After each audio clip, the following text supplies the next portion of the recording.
नमस्कार दरभंगा वासियों, मिथिलांचल एक्सप्रेस के चैनल पर आप सभी का स्वागत है। आज जो दृश्य हम आपके सामने लेकर आए हैं यह दरभंगा का तारामंडल है, जिसे लेकर काफ़ी लंबे समय से लोगों को इंतज़ार था कि दरभंगा का तारामंडल आखिर कब तक बनकर तैयार होगा और कितना बनकर तैयार हो चुका है। यह दृश्य है बाहर से जब दरभंगा का तारामंडल आप देखेंगे। अब हम आपको लेकर चलते हैं अंदर। आखिर अंदर जाने के बाद दरभंगा का तारामंडल किस तरह से कैसा दिखने वाला है। जी हाँ दोस्तों, यह देख सकते हैं, यह अंदर की तस्वीरें हम आपके साथ साझा कर रहे हैं, जिसमें भली भांति साइड से जो मिट्टी है वहाँ पौधा लगाने का काम किया जाएगा और ये ऊपर की तरफ जाने का रास्ता है, जहाँ से और भी बहुत करीब से आप तारामंडल को देख सकेंगे। आप वीडियो के साथ बने रहें, हम आपको अंदर का भी दृश्य जरूर दिखाएंगे। यह देखिए, यहाँ से तारामंडल देखने से किस तरह से लगता है, बनकर तैयार हो चुका है। एक आखिरी फिनिशिंग का जो काम होता है उसे किया जाना है। आपको बता दें, इस योजना में करीब 3 से 4 साल लग गया।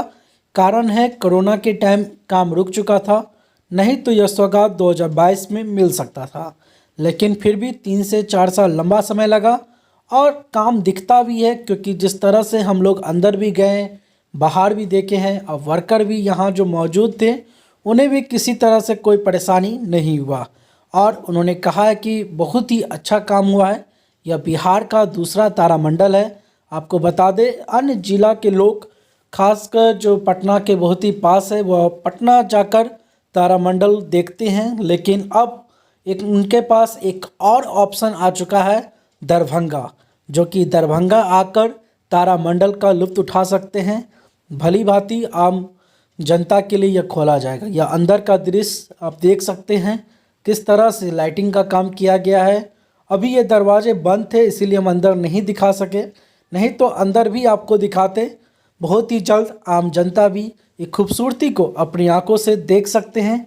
यह देखिए, यह अंदर का दृश्य किस तरह से काम चल रहा है। अभी भी फिनिशिंग का जो काम है, लेकिन वहाँ के वर्कर से जब हमने बात किया तो उनका कहना है कि हाँ, शुभारंभ होने से पहले ज़रूर इन सारे कामों को ख़त्म कर लिया जाएगा और 10 तारीख को आप वापस से आइए और देखिएगा कि आपको कुछ अलग और अभी से भी कई गुना ज़्यादा सुंदर देखने को मिलेगा। यह लिफ्ट है, इधर से आप ऊपर जा सकते हैं, वो भी व्यवस्था की गई है।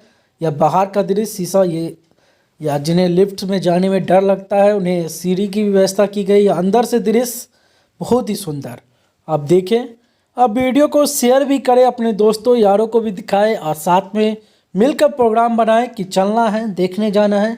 देखिए, सारे वर्कर यहाँ पर अंतिम रूप, फिनिशिंग का एक अंतिम रूप देने की कोशिश में लगे हुए हैं। सब अपने अपने काम में लगे हुए थे। 164 करोड़ के लागत से बनने वाले दरभंगा का पहला तारामंडल वाकई में बहुत ही सुंदर, लोगों को बैठने के लिए सही व्यवस्था बहुत ही सुंदर ढंग से बनाया गया है। यह देखिए, एक और भी खूबसूरत सा दृश्य अभी आपके सामने है। कह सकते हैं कि मिथिला वासियों को, मिथिलांचल वासियों को, दरभंगा वासियों को, बिहार वासियों बहुत ही सुंदर सा दृश्य देखने को मिलेगा। लोग आएंगे और साथ में दरभंगा का भी विकास होगा, क्योंकि अगर लोग जब आने लगेंगे, जाने लगेंगे, तो वहाँ जो इलाका है अभी थोड़ा गांव टाइप का इलाका है, मतलब ज़्यादा बड़ा दुकान नहीं है, होटल नहीं है। लेकिन जैसे ही लोग आने जाने लगेंगे तो होटल, रेस्टोरेंट और कई सारी दुकानें वहाँ खुलना स्टार्ट हो जाएगा, जो कि दरभंगा के लिए भी बहुत ही बेहतरीन है। फिर मिलते हैं अगले वीडियो में।